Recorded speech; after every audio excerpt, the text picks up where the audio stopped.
আসসালামু আলাইকুম। এতক্ষণ স্ক্রিনের যে ভিডিওটা দেখেছেন সেটা কাতার বিশ্বকাপের পর থেকে বর্তমানের চিত্র। বিশ্বকাপের পর থেকে কাতার সরকার নতুন কোনো প্রকল্প চালু করে নাই বললেই চলে। এর মধ্যে আবার চালু হয়ে গেছে ভিসা। ভিসা চালু হওয়ার পর থেকে কিছু মানুষ ভিসার ব্যবসা শুরু করেছে। কাজ নেই, এর ভিতরে অনেক মানুষ কাতারে ঢুকতেছে। এর আগে যারা 5 বছর, 10 বছর, 15 বছর কাতারে আসেন তাদেরই বর্তমানে রুম ভাড়া, খাবার খরচ, টেলিফোন বিল পর্যন্ত উঠানো সম্ভব হচ্ছে না কাজ না থাকার কারণে। যারা নতুন যাচ্ছেন তাদের অবস্থা আপনারাই বিবেচনা করুন। এই কারণে আপনাদের কাছে বিনীতভাবে অনুরোধ থাকবে, আপনারা যারা নতুন করে কাতারে যাচ্ছেন, আপনারা যার মাধ্যমে যাচ্ছেন তার কাছ থেকে শতভাগ নিশ্চিত হয়ে নিন সেখানে কি আপনার কাজটা রেডি আছে কিনা, বেতন ঠিকমতো পাবেন কিনা। যারা কন্ট্রাক্ট ভিসা এখনো সেখানে আছে এবং যাচ্ছেন তাদের আলহামদুলিল্লাহ কোনো সমস্যা নেই, তারা খেয়ে পড়ে ভালো আছে।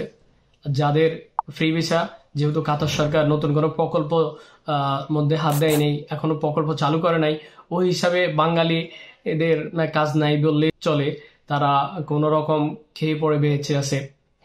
বর্তমানে কাতারে প্রায় হাজার হাজার বাংলাদেশি বেকার পড়ে আছে। যারা পুরান লোক, নতুন লোক, সবার একই অবস্থা, হয়তো প্রকাশ করতে পারতেছে না।